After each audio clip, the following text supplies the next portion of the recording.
Unit 7 থেকে important question বলে দিচ্ছি। পদার্থের দ্বৈত সত্তা, ডুয়াল নেচার অফ ম্যাটার এবং বিকিরণ রেডিয়েশন। ইম্পর্টেন্ট আছে এবছর লুই দা ব্রগলি। দেখাচ্ছি পরপর কিছু কিছু, যেমন এই দেখো কাকে বলে, আলোক তড়িৎ নিঃসরণ কি, তারপরে হচ্ছে নিবৃত্তি বিভব কি, সংজ্ঞাগুলো পড়বে। আর এখান থেকে একটা অঙ্ক দেবে, করে রাখতে হবে। তারপর হচ্ছে সূচনা কম্পাঙ্ক কি, এই কোশ্চেনগুলো দিয়ে দেয়। এই কোশ্চেনগুলো আলোক তড়িৎক্রিয়ার বৈশিষ্ট্যগুলো পড়ে রাখবে কিছু। আলোক তড়িৎক্রিয়া বছরে ইম্পর্টেন্ট সেরকম নেই, লুই দা ব্রয় ইম্পর্টেন্ট আছে, হয়েছে। ফোটনের কিছু বৈশিষ্ট্য পড়ে রাখবে, ফোটন কণার বৈশিষ্ট্য। আইনস্টাইনের আলোক তড়িৎক্রিয়ার সমীকরণ কিছু করে রাখবে, সমীকরণ থেকে অ্যাপ্লিকেশন দিতে পারে, তবে দেখে রাখবে। আলোক তড়িৎক্রিয়া দুটো ইম্পর্টেন্ট পার্ট তো, আলোক তড়িৎক্রিয়া এবং লুই দা ব্রয়, এই দুটো চিত্র করে রাখবে। আলোক তড়িৎক্রিয়ার এই দুটো চিত্র দিয়ে থাকে।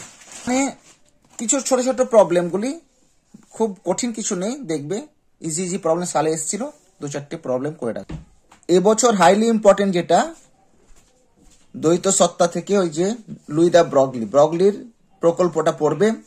এই যে ল্যামডা সমীকরণ অনেকগুলো হয়, ল্যামডা সমান h/p/mv, এটা √2m/ev বা √2m/k বা 3√h/√3m/kt। যদি গ্যাসের অণু হলে 3m/kt হবে √। অনেকগুলো সমীকরণ হয়, সেই সমীকরণগুলি পড়ে রাখবে। দেখো ইভি দিয়ে আছে, ইলেকট্রন ভোল্ট দিয়ে আছে, 3-4টে সমীকরণ হয়, দেখে রাখবে। লুই দা ব্রয় বছর আসবে, তাই দিয়ে 2-1টা প্রবলেম ছোট ছোট গুলো যেগুলো সালে এসেছিল একবার দেখে নেবে, তাহলেই হবে।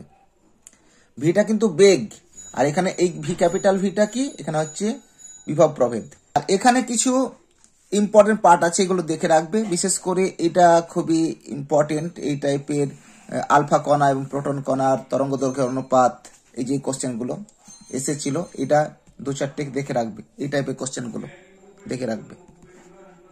এই চ্যাপ্টার থেকে সোজা দুটো পার্ট বললাম, কিছু ডেফিনেশন আলোক তড়িৎক্রিয়ার, আর তোমরা হচ্ছে লুই দা ব্রগলি বা লুই দা ব্রয়, ফরাসিতে লুই দা ব্রয় বলে। এইগুলো হচ্ছে কিছু ইম্পর্টেন্ট কোশ্চেন।